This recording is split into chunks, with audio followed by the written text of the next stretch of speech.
Today I'm walking with Nick from Reventure Consulting, and we're going to be talking about the current economic collapse that's happening right now before our eyes in 2022, and we're going to discuss if right now is actually worse than 2008. Nick, how's it going? How's it going, Michael? Glad to be with you. Glad to talk about the recession that is actually already here right now in America. It's going to be officially announced probably in the next month, a month and a half, but I think a lot of people are now wondering, how bad is this going to be? Right? Like, is this just going to be a little mini downturn? Right. Or is this going to be something on the order of a 2008, a 2001 dot-com bust, maybe the early 80s recession? What is this going to look like? Really important for you guys to understand that if you're buying a house, if you're investing, how bad this downturn is going to be. Yeah, and a lot of the things I'm seeing right now in the mainstream media is now they're finally starting to recognize that there's going to be some sort of recession, most likely. Some people still say no, but all the ones that are saying that there's going to be a recession think it's going to be no big deal. It's just going to be a small little, negative GDP downturn. Blip on the radar. Right, blip on the radar. What do you think about that? Yeah, well, I think they're wrong. I'm going to be honest, because when I look at the U.S. economy right now, I see an economy that's propped up by multiple asset bubbles. Stock market is deflating, is popped. Housing market is starting to deflate. Crypto is deflated. We had all this wealth generation through those things that was crashing down at the same time, which the only other time that's happened was 2008, when we had multiple bubbles going at the same time. Yep. But the big thing I'm looking at is, the profitability of American firms and companies. And that's something I'm very concerned with, is that right now, 40% of all the publicly traded companies in America on the New York Stock Exchange and S&P 500 lose money. 40%. 40% have negative earnings. Of the largest companies in America and the world, 40% lose money. And they were allowed to do this over the last 15 years due to the Federal Reserve quantitative easing and money printing and low rates. It basically made it a free-for-all. Companies didn't need to make money. That wasn't really important. Growth was all that's important. And now that's all changing very fast with rising interest rates and inflation. And so when you have so many companies that lose money, a record amount, we've never had this many in US history lose money, that creates lots of downside for entering an inflationary and higher interest rate environment where these money-losing companies aren't going to be able to finance their losses for much longer. So you think that these guys are basically headed for bankruptcy then? Is that what you're thinking? Yeah, exactly. I think a lot of them are heading for bankruptcy. Like, you can think of a company like Open Door, the home flipper. I think that's a prime example of a company that could go under. Robinhood. Basically, a lot of these companies that just popped up on the public stock markets over the last 2 years really aren't viable businesses. And some will go bankrupt, others will get purchased, many will downsize, and it's going to be lots and lots of job losses. But what's interesting is, I don't think it's going to be uniformly distributed around America. I think everyone's going to see a downturn. But, the 2008 style downturn, I think, is going to be in specific cities and states that have the most exposure to these money-losing companies, that have the most exposure to the multiple asset bubbles that are going on right now. So when you do your research and you're looking through your data of these companies that are all losing money, do you notice big ones like Airbnb and Uber and companies like that basically revolutionize the way that we, rent hotels and basically travel and, people taking rides to the airport? But I see now, even from my own personal experience, that stuff is starting to cost more than the traditional hotel or, taking the taxi to the airport, because those companies were losing money for a long time and now they're trying to turn into profitability. That's right? a great point. So there was basically these tech companies, were able to subsidize the prices, were they able to lower the prices by raising all this debt. Right. And all this debt from venture capital firms and Wall Street allowed them to charge lower prices. They didn't need profitability. Now that they need profitability, exactly like you said, we're starting to see that Airbnb is more expensive than a hotel, which is naturally going to mean fewer people are going to book Airbnbs, right? And you're here visiting in Miami. You booked a hotel. You didn't book an Airbnb. I booked a hotel, right? Because I did a quick look and I was like, okay, I'm going to be paying more. Was it cheaper? It was cheaper for the hotel. It was like $150 a night. So exactly. I think that's a great point. And like I said, specific cities and states are most in the crosshairs of this. One would be California, right? California has all this tech money that it raised over the last decade, has the most expensive home prices in America. That place is really in the crosshairs. I think another area that could be in the crosshairs is a place like Miami. It's so driven, at least recently, its economy off crypto and NFTs, that we're now seeing Bitcoin down below 20,000. We're seeing NFTs blow up. So thereby any economy or city that relied on these industries to propel its real estate growth is going to have trouble. And so I think it's important for people to think not just A, are we going to have a big national recession and downturn? I believe the answer is yes. But B, will it impact my city and my state is a question you should all be asking yourself. Right, because last time in 2008, it pretty much impacted everyone. Now, some real estate markets did get hit harder than others. I mean, even here in Miami, we saw 50% price cuts, within a span of a couple of years. And that's when I started selling real estate, which was back then. Great time to learn. Yeah, exactly. That was a great learning experience because it gives you, even if it doesn't end up being how it was in 2008, it gives you a glimpse into what's possible, what could happen in case, things start taking a turn for the worse here pretty soon. What are the signs to look for, things like that? I mean, what was the biggest thing that left, an impression from you from 08, 09, being in Miami, getting into real estate? Like, what was going on in the market? Beyond, 50% price cuts, but what were you seeing day to day, the behavior? What are some things that people should look out for, as signs? Well, first thing is back then, people, there was a ton of subprime loans that were basically, people were buying homes that they shouldn't have been buying to begin with. And they had zero money down loans, things like that. And a lot of those people were the ones who were in foreclosure, who were in short sale, and they were the ones losing their home. So that's the big lesson to take away from it, especially for anybody looking to buy now. Now, obviously, you can't really get that type of loan anymore. But when we see price cuts happening right now in the market all over the country, that's a warning sign. It's a warning sign to take it easy, really pay attention if you are going to buy a home right now, to really make sure that you're going to be hanging onto that property and you are confident in the value of what it's worth today, and you're willing to go through the downturn. Because the other thing is, no money down, guys. No money down was the big thing, right? And so people can still buy a house with, say, 5% down. That's a great point. Right, 3.5% down. If your home goes down by 10%, you're underwater. Yeah, that's a really good point, is that I think, while you're right, we don't have nearly as many bad loans and subprime loans. There's still elements of risk in the mortgage market, especially FHA loans, right? Those 5% down loans. Right. And the default rates on those are starting to go up right now, and that's something to look for. And I think more broadly, right, we got to be careful, because a lot of people say this. I hear this argument in my YouTube channel all the time. People say in the comments, oh, well, we're not going to have a downturn this time because we don't have subprime loans. Or, households have less debt now than they did in 08. And, some of those things are true. But the thing to remember today is that the government is likely not going to be able to bail anyone out this time around. That's the big difference. Back in 08, government debt to GDP was around 40% or 45% debt to income. Today, government debt to income is over 100%, 3 times higher almost.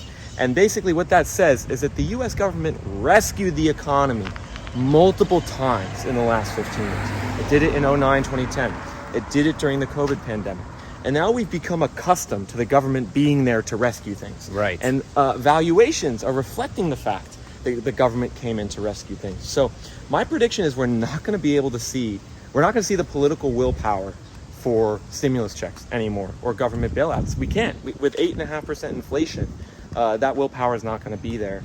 And so people better gear up for the fact that as we have this downturn, there's going to be no lifeboat, there's going to be no rescue, and that's going to be the first time that's happened in the last 15 years. No lifeboat, no rescue. And we're going to really then see how strong the underlying economy and housing market is. And like I said earlier, my prediction is it's not that strong when you have so many companies losing money, right? Because for a long time, people thought that, you didn't need to make money. Well, now you do. And, that's going to push home prices down. And, let's also talk about foreclosures, though, for a second, because Absolutely. We're not going to have, I don't think, this 08 style foreclosure wave. But we basically banned foreclosures in America for 2 years. We had 700,000... And evictions. And evictions. Great point. We banned foreclosures and evictions for 2 years. We had 700,000 fewer foreclosures, 3 million fewer eviction filings. It's not like those are just gone forever. Right. Those are going to come back, and they're starting to increase. And those could increase just as a new wave of foreclosures and evictions hits due to a recession and due to a lack of affordability. And so in a very short period of time, maybe we're not going to see the 5 million plus foreclosures that we saw in 08.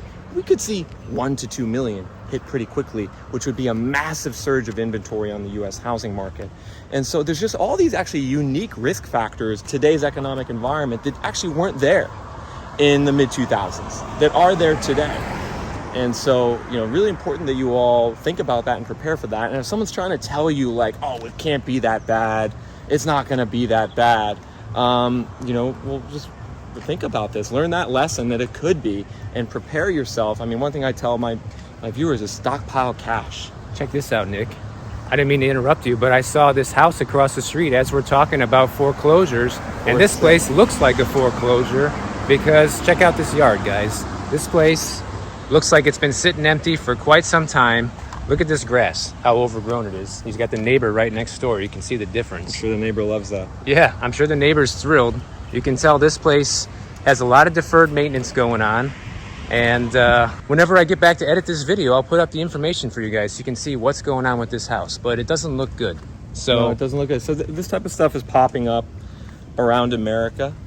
And it's going to be popping up a lot at the same time.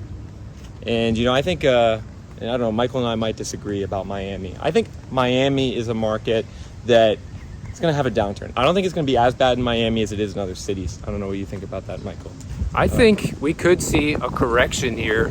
I feel like just based on being a resident here and working in the real estate business here, I feel like the incentive for a lot of people here to list this time around and potentially lose money isn't there because of the insane amount of cash transactions that we have here. Like, it's typical to have 50% or higher cash transactions here in Miami, and a lot of these are wealthy foreigners buying a lot of the real estate here. That's been the case since the last downturn.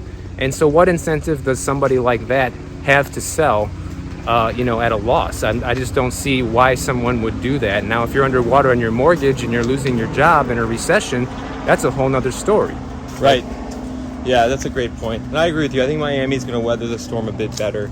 It does have that foreign capital demand, which I think the risk there is not so much that the foreign capital all sells at once, but it's that the demand can go away fast, right? So like if a appreciating dollar makes it even more expensive to buy a house in Miami, right? Because the dollar got stronger, maybe that could push the demand down. Right. I think you're right. I don't necessarily think we're going to see people from Venezuela who are buying homes in Miami just all sell them and liquidate at once. But yeah, I would agree with you. I think a market like, and I'm actually heading there over the next couple of days, but Southwest Florida to me is much more in the crosshairs. A place like Naples, yes. Home sales are already down 35% year over year in Naples. A place like Cape Coral, even a place like Tampa, and central Orlando. I think those markets in Florida have a lot more risk than a place like Miami. They don't have nearly the amount of foreign and external interest that Miami does. That's exactly right. And also, you were telling me yesterday that you think now that the new rent prices that we're having here in Miami is now justified by the incomes here. Is that right? No. So basically, it's crazy. Miami is one of the few cities where if you look at the relationship of home prices and rents, the rental rates actually support, the prices. So if you look at like the calculation an investor does on the gross rent or the cap rate, in Miami, the rents are high enough that investors can still make money even in a higher interest rate environment. I see. But my skepticism with Miami is that I don't know if the rents are legitimate. Yeah. Because the rents have gone up 30% in a year when the wages have gone up something like 7%. And so everyone likes to think about this, the person coming from New York or California, which there's a lot of. Yes. But most people in the Miami metro are not that, right? Most people in the Miami metro, regular hardworking people, blue collar. That's right. Median household income is $60,000. They're not able to afford 30% higher rents. Exactly. And so there's some risk on that side of the equation too. I've said this on my channel before. I think we're in a rental bubble as well as a for sale bubble. And this would actually be the first rental bubble in US history. Rarely have we ever seen rents shoot up like they've shot up. And I think that creates the risk that rents could go down. And when rents go down, that creates a cascade effect where a lot of the investors who have bought into the market, who are looking for cash flow and to rent their properties out, all of a sudden have to deal with tenant delinquencies, vacancies. That could trigger a wave of investors selling that we have no comparison for, because investors have never owned so many homes in US history. They own 20 million homes right now. So what happens when and if the rental market goes down, which, for instance, certain Wall Street landlords are already reporting that they're only collecting 88% of their rent in the month that it's due. 88%. Which is not good. Normally it should be like 96. So we got 12% not paying the rent. 12% in the first month, 12% not paying rent. And that was in the first quarter of 2022. So what is it going to be in the second quarter? I think it's going to be even worse. And so this rental bubble is building. You have all these corporate landlords buying. You have all these home flippers. The cocktail here is potentially a mass sell-off coming from investors, which I know for some people sounds crazy, because if you look at them, the narrative on investors, it's like, oh, they're just going to buy forever. They have so much capital, so much liquidity. But actually, when you look at how corporate landlords raise their money, they're having difficulty raising money right now. Wall Street does not want to back them buying homes in the same way they did a year ago. And if you mix that with rents popping, you could have a flood of inventory similar to what we saw in 08, just not coming from foreclosures, coming from investors selling their homes. And so you asked the question, why would investors sell at a loss? Well, a cash flow driven investor would sell if all of a sudden their tenant isn't able to pay the rent. Right. And they can't find a replacement tenant. Or if the cash flow goes away, because I had somebody write me and tell me that they're an investor here in Miami and their monthly property tax and insurance payment went from $1,000 a month to $4,500 a month. Wow. Because of the taxes shooting up. Obviously, they don't have a homestead exemption because they're an investor. And couple that with the crazy insurance scams that are happening here in Florida. What's going on with the insurance in Florida? Well, I keep hearing about that. I just put a video out on this today, but I'll cover it again briefly. Basically, what's happening is these insurance companies are getting scammed by roofing companies. So the roofing company will contact a homeowner and say, hey, we'll put a brand new roof on your house basically for free. All you got to do is give us the assignment of benefits for your homeowner's insurance and we'll handle the claims from there. Well, what's happening is a lot of those places didn't need new roofs to begin with, and so they're basically fraudulent claims, and there's lawsuits coming left and right to the insurance companies from these roofing companies because of it. Wow. So that's what's happening right now, and now it's already impossible to get insurance in Florida from any of the big insurance companies like Allstate, Progressive, Farmers, any of those guys. You can't get insurance down here. Why is that? Because they won't insure in the state of Florida. For the reasons you just described, or because of weather and things like that? Weather, flooding, hurricane risk, things like that. So the big ones have pulled out years ago, I think it was. So how does a home buyer in Florida get insurance then? Well, there's a lot of these smaller insurance companies, but as I pointed out in one of my previous videos, maybe like a week ago, some of them are starting to go out of business because of these claims. So, they're basically insolvent at this point, a lot of them, and they can't pay the claims that are coming in and pay for these lawsuits. So that's one of the reasons that homeowners insurance here is shooting through the roof right now. Wow. So this is a kind of a risk factor specific to Florida. Right, but as far as the insurance, this could happen anywhere else too, though, because if you think about it, a lot of the scams that originate pretty much with Craigslist or whatever, they come from here and they spread across the country. Florida's great at hacking these things, huh? Exactly, man. They got all kinds here that will just come up with all this crazy stuff, and this could be coming to a state near you. Yeah, interesting. It's funny how, you look at this housing bubble we're in 2022. And you look at the one in the mid-2000s, and we've already talked about some differences, some similarities, but it's funny how it's really the same, it's kind of the same places that it was 15 years ago. I mean, it's, not happening in exactly the same way, but it's Florida, it's Las Vegas, it's Phoenix, it's California, it's all the same places, and it's just funny how different parts of America have their own flavor. Right. And Florida is just a place that's volatile, people moving in and out. I think that has something to do with it, right? When you have so many people moving in and out, yes, it creates this situation where it's easy to take advantage of certain people. There's obviously a lot of investors looking to make a quick profit. And so if you're someone trying to buy a house in an area like that, where there's a lot of the froth, as you call it, the froth going on, sure, you better dot your I's and cross your T's on your investment, and make sure, like Michael said earlier, it's really important to understand, is the property I'm buying one I truly like and I'm going to be okay holding for a decade? Right. I think that's the checklist you got to ask yourself in your head right now. Can I own this property for a decade, and if values go down by 20 to 25%, am I going to freak out and want to sell, or am I going to hold it knowing that there's going to be better times ahead over the next 10 years? Is a test you need to ask yourself. And if you answer that by saying, I'm okay holding it through a downturn, I have the finances to hold it through a downturn, I can float the cost of the property in case I lose my tenant, then you could still potentially buy today. with a good conscience. But if you're someone who's, like kind of acting out of FOMO or just really wants to own property and accumulate assets, maybe you're going to sell it in 3 years for a profit, you think now is probably not the best time. I agree. And I had one of my subscribers, I ran into one of them yesterday on the boardwalk, and he asked me, should I buy a house right now, Michael? What's the situation?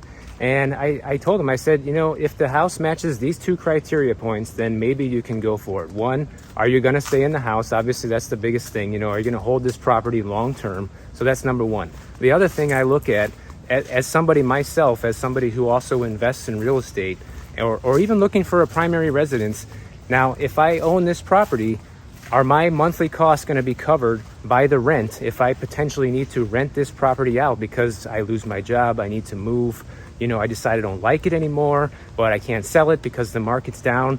Can you rent it for a profit? If the answer is no, I would not buy that property. It's a great way to think about it. And I think one thing I want to address, we talked about this a bit before, is inflation, right? Because you were talking about the best hedges for inflation. You were reading a report and they said, they said real estate was real estate, fine art, fine wine, and farmland are supposed to be the top 4 hedges against inflation right now. And this was according to, I forget the name of the report that put it out, but I'll have all the links in the description below for you guys. Yeah, that's really interesting. Well, we could talk about a bunch of those. Let's start with real estate. So the whole notion of real estate being a good hedge against inflation is not, in my opinion, completely accurate. And a lot of it's based off the fact that in the 1970s, when we had the great inflation in America, real estate did do well during the 1970s. It did way better than the stock market. So people are saying, oh, we have inflation today, buy real estate. Right. Here's the problem, is that it's not actually inflation that increases the value of a house. It is income growth that increases the value of a house. You should be thinking not about inflation, but about wages and income. Are wages and income going up enough in your city to justify the rents and the home prices? Right. That's the way to think about it. And in the 1970s, what was unique about that is that income was going up so much every year, 6, 7, 8, 9% income growth per year, starting in the 60s, even before the inflation. Then in the 70s, the income growth was huge. And Americans in the 70s were actually able to save lots and lots of money, even during the inflation. The savings rate was over 10%. Fast forward to today, very different situation. The savings rate in America is only 4%, and the inflation's growing way faster than income and wages. So I would actually say that this inflation we're seeing today is actually going to be a negative for the housing market, because it's simply going to mean that the incremental home buyer is not going to be able to afford a home, because not only have mortgage rates gone up, their savings has gone down because they're having to spend more money on gas. And anytime anyone's like, oh, inflation is a great real estate, or real estate is a great inflation hedge, I say to ask yourself this question: how does gas prices going up positively impact real estate? Right. No, it doesn't, right? It actually hurts real estate because people have less money to spend on their rent, on their house, on their mortgage payment. So the thing you really need to be watching out for is income and wage growth. Every month, the Bureau of Labor Statistics releases the growth in wages along with the jobs report. Track that every single month. Right now, we're only around a 5% increase in wages year over year. Not nearly enough to support anything we're seeing in the housing market or the broader inflation we're seeing across America. So I'm not buying that I'm not buying that real estate is a good inflation hedge in 2022. And you track these numbers on your channel. You are putting up graphs consistently on these type of things. You're always putting up what's happening with inflation, what's happening with job growth and job losses, unemployment. You're always covering these type of things. 100%, because you have to be, right? Because the macro economy is ultimately what's going to drive the real estate economy. And when you see the fact that American households are only saving 4% of their savings, that's near an all-time low. The only other time it was lower was 2006, 2007, right before the biggest housing crash of all time. And it's interesting, there's a lot of similarities now between 2022 and 2007. We have the housing bubble that's deflating. We have the stock bubble that's deflating. Interestingly, the last time gas prices in America shot up to these highs was 2008. People forget that. Right before Lehman Brothers, gas was over $4 a gallon in the US. And then gas crashed to like $1.80 a gallon after the recession took hold. And so we have all these headwinds. Some of them are unique, some of them are similar to what happened in '08, and they're just stacking on top of each other one by one.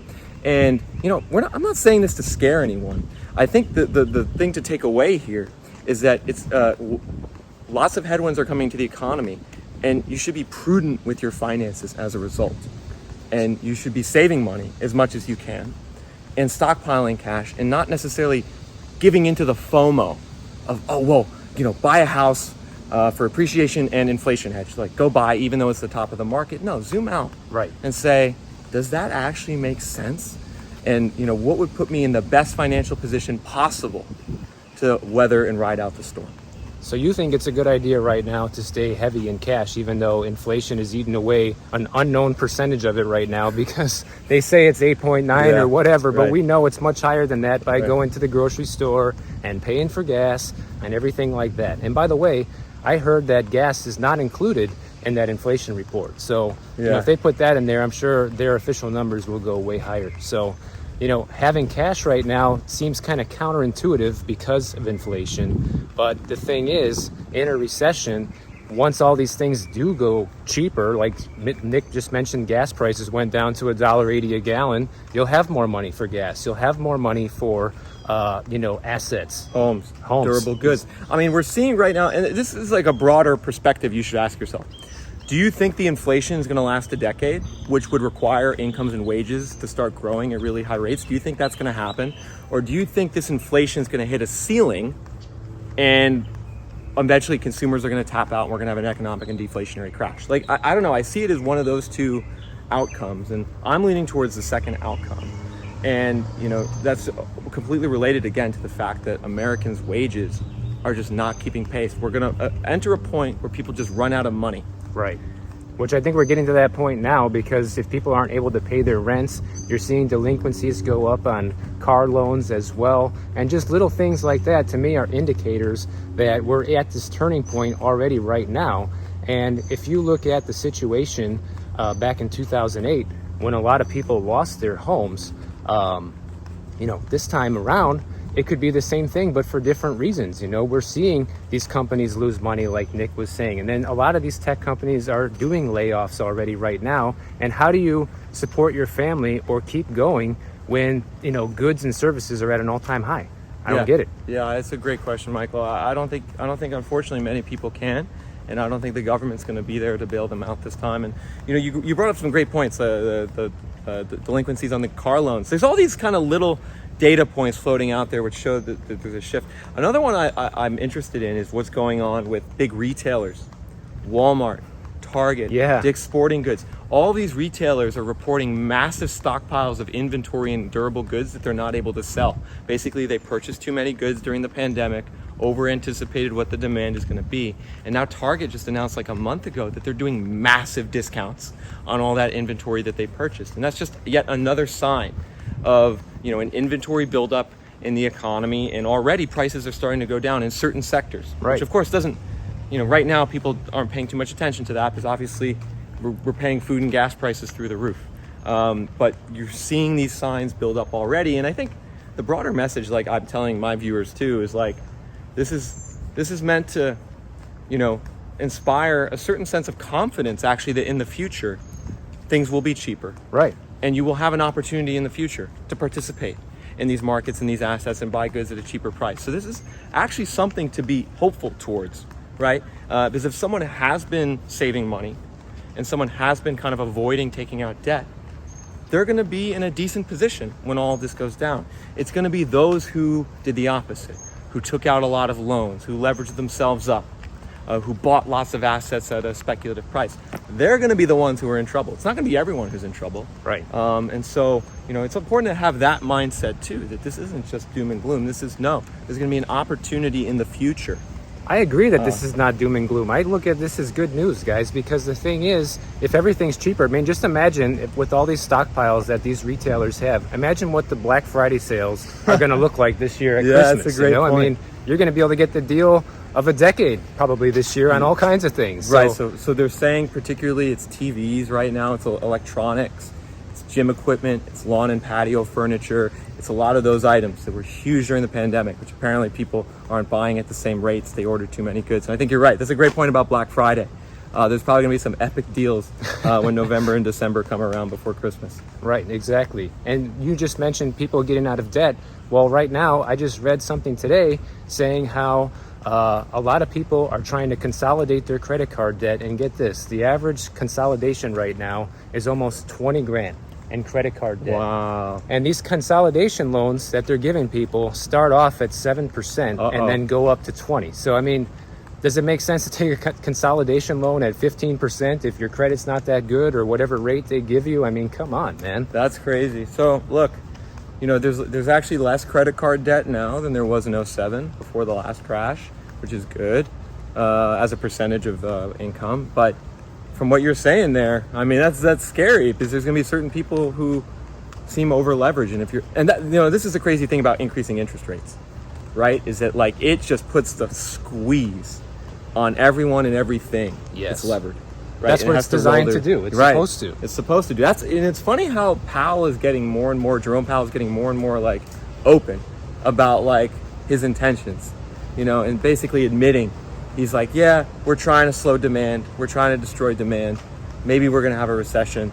You know, 2 months ago, he was saying, oh, the economy's great. A big question, which I'm curious what a lot of your viewers think about and people are asking themselves is, how committed is the Fed to these rate hikes? And are they going to keep doing it? Well, you know, when they first started doing this, when they announced this at the beginning of the year, I made a video saying that I kind of called their bluff, saying that I think as soon as, you know, the recession starts kicking in, that these guys are going to put things in reverse. But now I've definitely changed my opinion on that, because obviously their actions are speaking for themselves, that they're continuing with these rate hikes regardless of what happens to the stock market, regardless of what happens to the housing market. And this is a good thing. This is a good thing. And I would just say, look at it, for those who are still skeptical, and look, no one can predict the future on what the Fed's going to do. There is a chance that, you know, we get an official recession in a couple months and the Fed backpedals. There's always a chance. But like, when I look at Jerome Powell's personal incentives, I don't think he wants to be the Fed chair in charge of the second great inflation.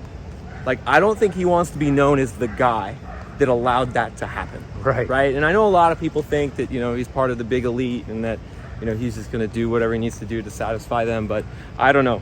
He's more and more like talking about Paul Volcker.